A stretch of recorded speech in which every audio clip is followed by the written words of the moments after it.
Chairman senate محترم، speaker قومی assembly, وزراء اکرام، اراکین پارلیمنٹ، مسلح افواج کے سربراہان، عزیزان وطن اور معزز خواتین و حضرات، السلام علیکم۔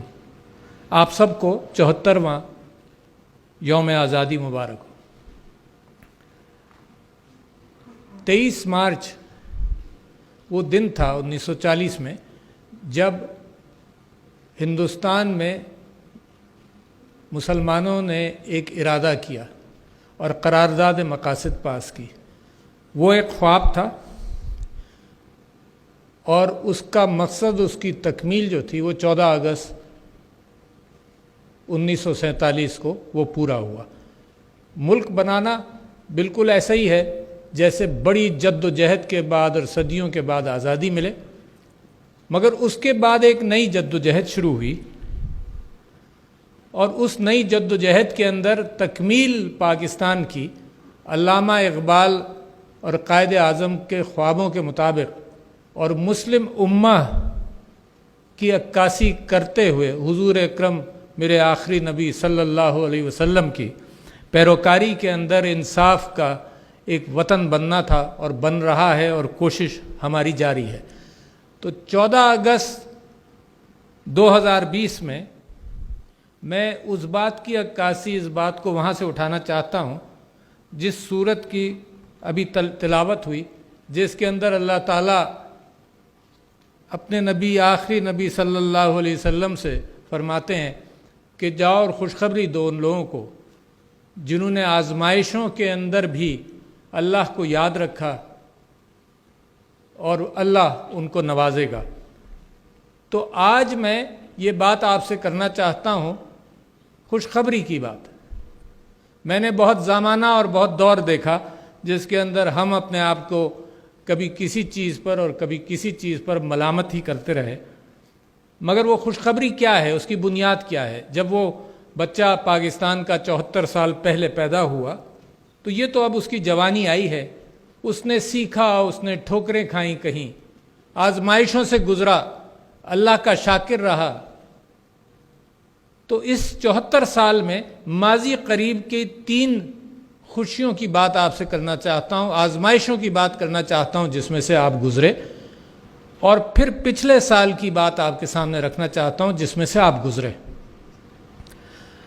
تو پچھلے 74 سال میں بہت ساری مشکلات تو تھیں، مگر ایک چیز کے اندر بہت بڑی کامیابی آپ نے حاصل کی، اور میں مسلح افواج کا اور ان پاکستانیوں کا جنہوں نے اس کے اندر قربانیاں دیں ان کو خراج تحسین پیش کرتا ہوں، وہ ہے دہشت گردی کا مقابلہ۔ دنیا کی کسی قوم نے اس انداز سے مقابلہ نہیں کیا دہشت گردی کا جتنا پاکستان نے، اور جس انداز سے کیا اور جس کامیابی سے کیا۔ اس معاملے میں آپ نے دنیا کو سکھایا کہ دہشت گردی کا مقابلہ کیسے ہوتا ہے، اور آپ پھر اپنے مغرب میں دیکھیں کہ بہت سارے ملک اور بہت سارے مسلمان اور بہت سارے ممالک اس کا مقابلہ کر نہیں سکے اور پریشان رہے۔ دوسرے، یہ پہلی بات میں آپ کو کہہ رہا ہوں جو آپ نے سیکھی۔ دوسرے، آپ نے 35 لاکھ افغان مہاجرین کو اپنے یہاں پناہ دی، اور مجھے آج تک یہ بات یاد نہیں کہ کسی سیاستدان نے، کسی نے کہیں یہ کہا ہو، اس بات کے خلاف کوئی بات کی ہو، اور وہ مسلم امہ کے حوالے سے ہمارے بھائی ہیں، اور ہم نے دل کھول کر ان کو ویلکم کیا، اور آج بھی 27 لاکھ موجود ہیں۔ اس کا ذرا سا موازنہ کیجئے آج کل مغربی ممالک کے اندر، جہاں مہاجرین کو 100 مہاجرین کو بھی پناہ دینے کے لیے تیار نہیں ہے، غرق ہونے دیتے ہیں سمندروں کے اندر، مگر پناہ دینے کے لیے تیار نہیں ہے۔ یہ آپ کی جیت ہے، یہ آپ کے کردار کی نفاست ہے، یہ وہ کردار ہے جو میرے نبی صلی اللہ علیہ وسلم نے اس بات کو مسلم امہ کو سمجھایا۔ یہ آپ کی دوسری جیت تھی۔ تیسری جیت آپ کی یہ تھی، یہ پچھلے 74 سال کی بات کر رہا ہوں، تیسری جیت آپ کی یہ تھی کہ آپ نے اپنے اندر سے انتہا پسندی کو ختم کیا۔ آپ نے جوڑا، آپ نے قوموں کو جوڑا، اور قوموں کو جوڑنا اس اتحاد کی تلاش تھی جو اتحاد قائد اعظم محمد علی جناح نے قوم سے کہا تھا، اتحاد، تنظیم اور ایمان۔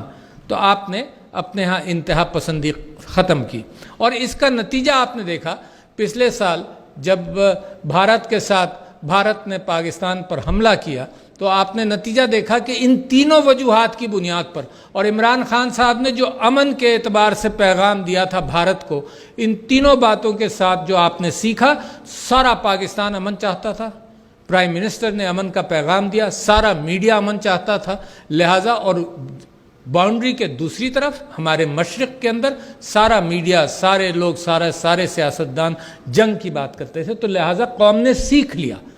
میں آپ کو یہی بتانا چاہتا ہوں، یہ خوشخبریاں ہیں کہ آپ نے سیکھا کیا، کن آزمائشوں سے گزرے۔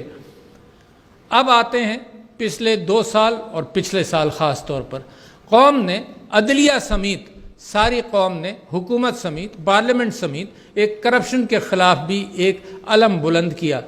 اس میں کنٹروورسیز ہو سکتی ہیں، مگر ایک نیت کا اظہار قوم نے کر لیا، جس کی عکاسی لیڈران پارلیمنٹ نے اور پرائم منسٹر صاحب نے بڑے زور و شور کے ساتھ کی۔ یہ آپ کی جستجو جاری رہے گی۔ مگر جیت کیا ہوئی؟ یہ کورونا وائرس کا مثال کے طور پر حملہ ہوا پاکستان پر اور دنیا بھر میں۔ اس میں دنیا لاک ڈاؤن کی طرف گئی، اور پرائم منسٹر صاحب نے اور این سی او سی کی مدد سے پرائم منسٹر صاحب نے یہ فیصلہ کیا کہ ہم وہ لاک ڈاؤن نہیں کر سکتے، اپنی قوم کی فکر کرتے ہوئے، اپنے غریبوں کی فکر کرتے ہوئے، جس سے معاش کا بہت سخت نقصان ہو اور بھوک میں لوگوں کی جانیں جائیں۔ اچھا، یہ ڈیٹا بیسڈ بات نہیں تھی، یہ تھی اپنی خواہش کے مطابق اور اس درد رکھنے کے مطابق کہ جو عوام کا سربراہوں کے دل میں ہونا چاہیے۔ اور میں یہ ڈیٹا کے اوپر اور عزم کے اوپر ایک بات کرنا چاہتا ہوں کہ طارق بن زیاد کی مثال میں دینا چاہتا ہوں کہ طارق بن زیاد جب اسپین کے اندلس پہنچے اور اسپین میں پہنچے تو انہوں نے اپنی کشتیاں جلائیں۔ سارا ڈیٹا، ساری اسٹریٹجی اس بات کی ڈکٹیشن کرتی تھی کہ بھائی کشتیاں ہونی چاہیے، اگر جنگ ہار گئے تو پیچھے چلے جائیں گے۔ مگر یہ ایک ویژن اور عزم ہوتا ہے، ایک اس بات کا اظہار ہوتا ہے لوگوں کے ساتھ کہ نہیں، مشکل طریقہ ہے، مشکل راستہ ہے، مگر اپنی قوم کے لیے اور اپنے لوگوں کے لیے یہی راستہ اپنانا پڑے گا۔ تو یہ راستہ آپ کی لیڈرشپ نے اپنایا۔ میں عمران خان صاحب کو اس بات پر خراج تحسین پیش کرتا ہوں۔ اس سمارٹ لاک ڈاؤن کے ساتھ ساتھ دوسرا کام آپ نے کیا کیا، اور میری گفتگو پرائم منسٹر صاحب کے اس حوالے سے رہی، دوسرا کام آپ نے یہ کیا کہ جب مساجدیں ساری دنیا کے اندر بند ہو رہی تھیں، لاک ڈاؤن میں جا رہی تھیں، تو ہم نے فیصلہ یہ کیا کہ مسلمان ایک ڈسپلن قوم ہے، وضو کر کے نماز پڑھنے 5 وقت مسجد میں جاتا ہے۔ اس ڈسپلن قوم کو ہی ہمت دلائیں کہ تم خود اپنے اوپر یہ ڈسپلن، سوشل ڈسٹنسنگ کا، طہارت کا، صفائی کا اور کورونا وائرس کے مقابلے کے اعتبار سے اپنی تراویحیں بھی جاری رکھو۔ آپ کا ملک دوبارہ دنیا میں پہلا ملک تھا جہاں پر یہ سوشل ڈسٹنسنگ کے ساتھ آپ نے اپنی تراویحیں وغیرہ اور عبادتیں جاری رکھیں۔ اور دیکھو، اللہ سے تعلق رکھا ہم نے۔ جب اللہ سے ہم نے تعلق رکھا تو ہماری جو کوششیں تھیں اسمارٹ لاک ڈاؤن کی، which was a risky situation, اس میں اللہ تعالیٰ نے برکت ڈالی۔ دوسری یہ اس کے اندر آپ نے اپنے استحکام کے حوالے سے اور اپنے نظم کے اعتبار سے آپ نے اپنا وزن ڈالا۔ علماء، میڈیا نے مسلسل یہ تلقین کرتے رہے، میں ان کا بھی مشکور ہوں کہ ایس او پیز اختیار کرو، اور ابھی بھی ضروری ہیں۔ آپ نے دیکھا، آپ سب لوگ یہاں ماسک پہن کر آئے ہیں، ابھی بھی کورونا وائرس کا پورا مقابلہ ہم نہیں کر سکے ہیں، انشاءاللہ کر لیں گے۔ جو ہم نے سیکھا، جو ڈسپلن پیدا کیا، اس کی بنیاد پر کر لیں گے۔ محرم الحرام بھی آ رہا ہے، اور اس کے اندر، اس مہینے کے اندر بھی انشاءاللہ اپنی احتیاطیں جاری رکھیں گے۔ میں اس کے ساتھ ساتھ ڈاکٹرز کا پہلے ان لوگوں کے ساتھ بھی تعزیت کر لوں جن کے لواحقین اس کے اندر فوت ہوئے، اور ان ڈاکٹرز، نرسز کا شکر گزار ہوں جنہوں نے اس کے اندر بڑی محنت کی۔ مگر یہ جیت کس طرح سے؟ یہ تو آپ نے کیا نا، مگر آپ دوسری قوموں کو دیکھیں۔ جب ہم نے ایس او پیز مساجد کے حوالے سے بات طے کی تو سب لوگ، کریٹیکل لوگ جو کرٹیسائز کر رہے تھے، انہوں نے کہا کہ یہ قوم انڈسپلنڈ ہے، یہ قوم ان پڑھ ہے، یہ نہیں کر سکتی۔ تم دیکھنا یورپ میں اور مغرب کے اندر کس طرح سے ڈسپلن ہوگا، اور آپ کو تعجب ہوگا کہ آپ نے یہ دیکھا کہ وہاں کے بیچز کے اندر وہاں کیسے لوگوں نے مظاہرہ کیا اور پاکستان کے اندر کیا مظاہرہ کیا۔ وی ور سرٹنلی بیٹر۔ یہ قوم کا اخلاق اور قوم کا تنظیم کے اعتبار سے ایک کنوکشن بہتر ہوا۔ پھر کیا ہوا اسی کے اندر؟ میں سمجھتا ہوں کہ دوسرے پاکستان کی تاریخ میں ایسی بات نہیں ہوئی، دوسرے ممالک نے یہ کہا کہ ہمیں پاکستان سے سیکھنا چاہیے۔ تو میں جو آپ کے سامنے خوشخبریوں کی ایک لمبی قطار اور چیزیں بیان کر رہا ہوں، وہ اسی نیت سے کر رہا ہوں کہ یہ بچہ جیسے جوان ہو رہا ہے تو بچوں کو اور بڑوں کو اور اپنی اولاد کو جس طرح سے میں تربیت کرنے کی کوشش کرتا رہا ہوں، وہ ہمت دلاتے ہیں، یہ کہتے ہیں کہ بیٹا تم کر سکتے ہو، بیٹی تم کر سکتی ہو، تم میں طاقت ہے، نہ کہ یہ کہتے ہیں کہ تم نہیں کر سکتے، تم تو یہ ہو، تم نے تو یہ غلطیاں کی۔ تو لہٰذا اس 14 اگست کو میں وہ خوشخبریاں آپ کے سامنے رکھنا چاہتا ہوں، سنت نبوی پر عمل کرنے کی کوشش ہی کر سکتا ہوں کہ مسلمان قوم اور خاص طور پر پاکستان کی قوم جو ہے وہ اٹھ کر جو کھڑی ہو رہی ہے۔ پرائم منسٹر صاحب نے ایک لفظ استعمال کیا، ٹپنگ پوائنٹ، اور میں بڑا مطمئن ہوں اس بات سے کہ یہ ہے ٹپنگ پوائنٹ، قوم بدل رہی ہے۔ اس کی ایک مثال آپ کے سامنے رکھی۔ دوسری بڑی مثال جو جیت اس سال کی ہے، اس کے اندر ایک احساس پروگرام، دیکھیں آئین کا ایک معاہدہ ہے سارے پاکستانیوں کے ساتھ کہ ان کی آئین نے ایک سوشل اور ایک سماجی پیکٹ ہے آئین کا، اسٹیٹ کا عوام کے ساتھ، اور اس کے اندر ہے یہ فکر کرنا غریب کی، اس کے ہاتھ پکڑ کر اس کے ساتھ چلنا۔ آپ نے احساس پروگرام آپ کے ملک میں ہوا جس کے اندر 1,69,00,000 لوگوں تک یہ رقم احساس کی پہنچی مشکل وقت میں۔ اچھا، مشکل وقت ہی وہ وقت ہوتا ہے جس کے اندر آپ کا رشتہ دار اگر بیمار ہو، پریشان ہو، آپ مدد کرتے ہیں تو وہ بانڈنگ ہوتی ہے، وہ آپ کی محبتیں بڑھ جاتی ہیں۔ تو اسٹیٹ نے عوام کے ساتھ ایک بہت بڑی بانڈنگ کی ہے، یہ محبتیں یہ قوم متحد ہوئی ہے اس بنیاد کے اوپر، اور 1,69,00,000 لوگوں تک یہ احساس پروگرام جو بہت ٹرانسپیرنٹ، جس پر بہت کسی نے انگلی نہیں اٹھائی، جس کے متعلق پرائم منسٹر صاحب نے مودی صاحب کو کہا کہ ہم سے ایک بات اگر ہم تمہارے شیئر کر سکتے ہیں تو یہ لے لو، یہ بہت اچھا ہم نے طریقہ کار اختیار کیا۔ وہاں پر اور یہاں پر کتنا فرق تھا؟ لاک ڈاؤن ہوا بھارت میں اور کروڑوں لوگوں کو کہہ دیا گیا کہ تم پیدل جاؤ، 1000 میل دور تمہارا گھر ہے، ہمیں کوئی فکر نہیں، تم جاؤ پیدل جاؤ، مگر یہ کہ یہ لاک ڈاؤن تو ہوگا۔ یہ ایلیٹسٹ لاک ڈاؤن کی کیفیت تھی جس کے اندر غریب بڑی مشکلات سے گزرا۔ یہاں ہم نے سمارٹ لاک ڈاؤن کیا اور ہم نے غریب کی فکر کرتے ہوئے احساس پروگرام کے ذریعے ان کے ساتھ محبتوں کا رشتہ بڑا کیا۔ اگر 1,69,00,000 خاندان تک احساس کے رقم پہنچی، یہ انہی کی امانت تھی، احساس کی اگر رقم پہنچی تو اس کا مطلب کہ 7-8 کروڑ افراد تک یہ بات ضرور گئی، کیونکہ ہر خاندان میں ہر گھر کے اندر 5-6 افراد تو ہوں گے جو اس سے مستفیض ہوں گے، ایک گھر میں 2 رقومات نہیں پہنچی۔ پھر میں بات کرنا چاہتا ہوں آپ سے کہ قومیں اگر غربت سے نکلتی ہیں تو 2 وجوہات سے نکلتی ہیں خاص طور پر، ایک تعلیم اور دوسرے صحت۔ صحت کے حوالے سے آپ نے دیکھا کہ اتنی تیاری کی آپ کی قوم نے، اتنی تیاری کی آپ کی حکومتوں نے کہ جو چیز آپ نے ہسپتال بنائے، بیڈز بنائے، میرے خیال سے کسی جگہ بھی 60 یا 70% سے زیادہ استعمال ہی نہیں ہوئے۔ تو تیاری آپ کی زیادہ تھی، کریڈٹ ٹو یور آرگنائزیشن کہ آپ نے یہ کام کیا۔ تعلیم کے اوپر میں آنا چاہتا ہوں کہ کووڈ نے مجبور کیا اور بڑی تیزی سے ہماری تعلیم کی منسٹری نے اس پر، شفقت محمود صاحب انہوں نے اس پر کام کرنا شروع کیا، اور یہ بات ٹی وی کے ذریعے بچوں کے گھروں تک تعلیم پہنچی، اور آئی ٹی کا سسٹم بھی اسی کے لیے بہتر کیا گیا۔ مگر تعلیم کی جب میں بات کروں تو سب سے بڑا اچھا راستہ جو مجھے نظر آتا ہے وہ یکساں تعلیمی نصاب کے حوالے سے تیاری کی ہے۔ اس میں کیا ہوتا ہے؟ اس میں ساری قوم ایک اچھے انداز سے اکٹھا ایک سوچ کے اعتبار سے آگے بڑھے گی، اور کنٹروورسیز کم ہو کر سب کا سٹینڈرڈ بڑھایا جائے گا۔ یہ کم سٹینڈرڈ ایک کرنے کا مطلب یہ نہیں ہوتا کہ کم کیا جائے، سب کا سٹینڈرڈ بڑھایا جائے گا۔ یکساں تعلیمی نصاب ایک پاکستانیت اور ایک مسلمان کو اچھا علم دے گی۔ اس کے ساتھ ساتھ 50,000 طلباء کو اسکالرشپس دی گئیں، 50,000 ہائر ایجوکیشن کے لیے، یعنی سرپلس تھی اسکالرشپس۔ اور اس کے برعکس پہلے دیکھیے نا، آپ تو سیکھتے ہوئے آ رہے ہیں نا، تو پچھلے تقریباً 17 سالوں میں کل 28,000 اسکالرشپس دی گئی تھیں، یہ 50,000. تو جو آپ کی قوم ترقی کرے گی، مضبوط ہوگی، غربت سے نکلے گی، اس کی 2 وجوہات ہوں گی.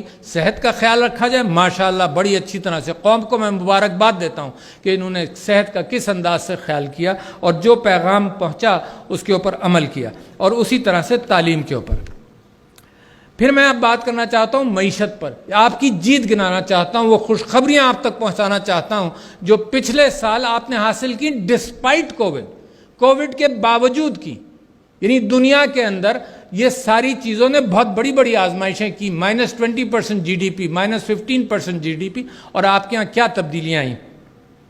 کرنٹ اکاؤنٹ کا خسارہ 20 ارب سے آپ 3 ارب پر لے کر آئے.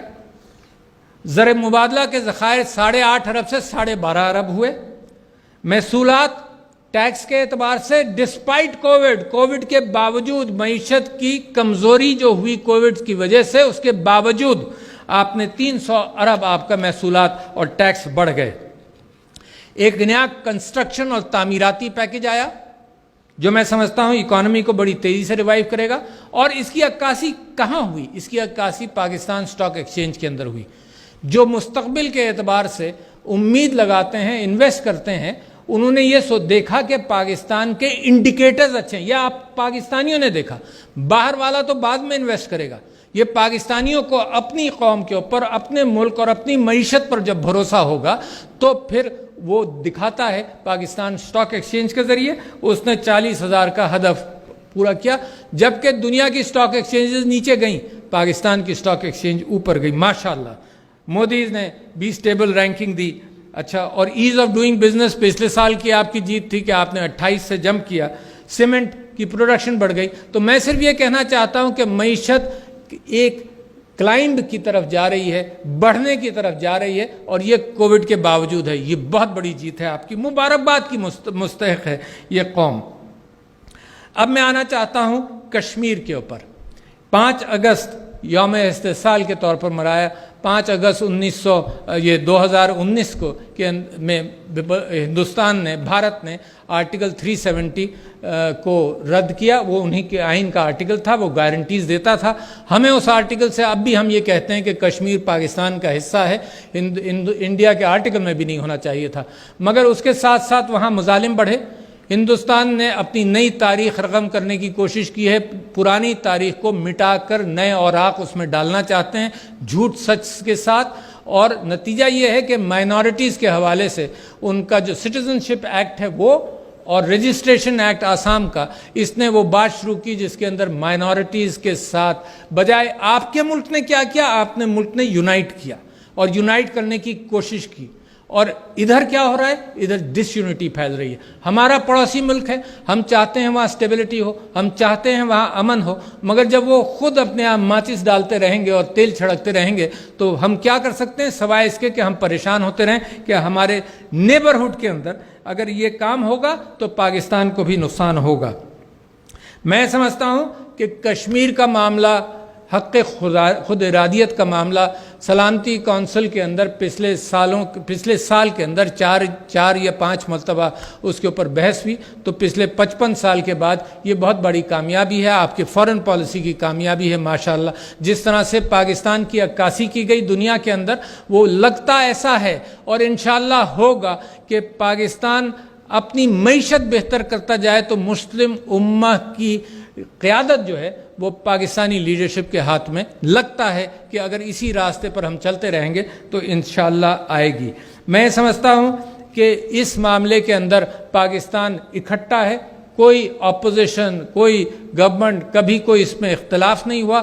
کشمیر کے معاملے میں ہم کشمیری بھائیوں کو کبھی اکیلا نہیں چھوڑ سکتے، ہم ان کا مقدمہ لڑتے رہیں گے. پرائم منسٹر صاحب نے اپنے آپ کو خود کہا ہے کہ he is the ambassador of Kashmir to the world, اور وہ اس بات میں جاری رکھیں گے. میں اس کے ساتھ ساتھ ان ممالک کا شکریہ ادا کرنا چاہتا ہوں، بالخصوص چائنا اور ترکی اور ملیشیا، سعودی عرب اور OIC نے بھی اس کے اوپر ریزسٹنس شو کیا، تو ان ممالک کا اور ان اداروں کا شکریہ ادا کرنا چاہتا ہوں، United nations human rights commission کا بھی اور سیکرٹری جنرل صاحب کا بھی، کہ کشمیر کی خود اداریت کے معاملے کو وہ پش کرتے رہیں گے انشاءاللہ، وہ دن دور نہیں ہے۔ اور کشمیر کے اوپر جس طرح سے آپ نے نقشہ پاکستان کا کشمیر کی صحیح عکاسی کرتے ہوئے قائد اعظم کی ویژن کے اعتبار سے، علامہ اقبال کی فکر کے اعتبار سے نئے نقشے کا اجرا کیا، تو میں سمجھتا ہوں یہ ایک بہت بڑا کام تھا۔ اب کچھ ان چیزوں پر آ جائیں جو آپ نے کرنی ہے۔ یہ تو وہ خوشخبریاں تھیں جو میں آپ کو دینا چاہتا تھا، اور میں پریشان ہو چکا ہوں وہ دیکھ کر حال کہ لوگ نیچے کرنے کی کوشش کرتے ہیں قوم کو، اور میرا فرض ہے اس بات کو اجاگر کرنا کہ تم ہو، آپ ہیں طاقتور، آپ میں وہ طاقت ہے، آپ میں وہ جستجو ہے، آپ میں وہ جذبہ ایمانی ہے کہ آپ اس قوم کو جس طرح سے اٹھا رہے ہیں، آپ یہ بہت عظیم قوم بنے گی۔ مگر اب میں ان چند چیزوں کا ذکر کرنا چاہتا ہوں جو ضروری ہیں، اگلے سال پھر اس کے اوپر گفتگو کریں گے۔ ایک ہے عورت کا مقام معاشرے کے اندر۔ مثال کے طور پر میں نے کوشش شروع کی، اور اللہ تعالیٰ فرماتا ہے عورت کی وراثت کے حوالے سے، اور میں قرآن میں سے آپ کو کوٹ کرتا ہوں کہ تمہارے ماں باپ اور اقربا جو کچھ چھوڑیں، اس میں مردوں کا بھی ایک حصہ ہے، اور تمہارے ماں باپ اور اقربا جو کچھ چھوڑیں اس میں عورتوں کا بھی ایک حصہ ہے، خواہ تر کم ہو یا زیادہ، ایک متعین حصے کے طور پر موجود ہے، اور اس حق کو ادا کرنا مسلمانوں کا فرض ہے۔ اور میں یہ کہتا ہوں ابھی یہ پاکستان کے اندر کچھ جگہوں پر ایسی کیفیت ہے کہ جہاں عورت کو پورا حصہ نہیں ملتا۔ دوسری بات، قائد اعظم نے بھی کہا کہ عورت اپنا صحیح مقام جب معاشرے میں پائے گی، یہ 52% یا 50% آبادی اگر یہ معیشت کے اندر اس کا فل کنٹریبیوشن ان ایکول بینیفٹس نہیں ہوگا تو وہ معیشت ترقی کمزوری کے ساتھ کرے گی۔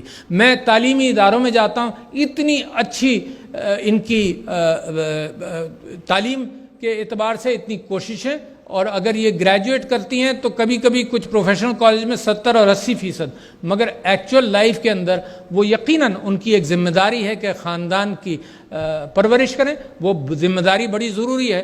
مگر IT کے ذریعے، مختلف طریقوں کے ذریعے اب عورت گھر میں بیٹھ کر، یہ IT اور سافٹ ویئر ڈیولپمنٹ ایک ایسی چیز ہے جو پرانے وقتوں کی سلائی مشین دی جاتی تھی کہ عورت گھر میں بیٹھ کر اپنا روزگار تلاش کرے، تو میں سمجھتا ہوں اس طرح سے عورت کو اسٹرینتھن کرنا چاہیے، ایمپاور کرنا چاہیے۔ اس لیے نہیں کرنا چاہیے کہ مغرب کچھ کہتا ہے، اس لیے کرنا چاہیے کہ اسلام کا اپنا طریقہ کار کے مطابق عورت کا ایک مقام ہے جس تک ہمیں پہنچنا چاہیے، اور اس کو فریڈم دینی چاہیے۔ دیکھیے ریاست کا کیا کام ہے؟ ریاست کا کام یہ ہے کہ جو رئیس لوگ ہوں اور جو غریب لوگ ہوں، اوپر ٹیکس کرے اور نیچے ٹیکس دے، اور اس کی حالات بہتر کرے، پھر ایک یکساں تعلیم دے تاکہ ہر جنریشن میں آدمی محنت کر کے ترقی کر سکے، اور ان کو یہ ریاست کا کام ہی یہی ہے، اوپر سے نیچے لا کر ایک مکس کرتا رہے تاکہ ایک غریب بچہ بھی، اس کو بھی تعلیم کے وہی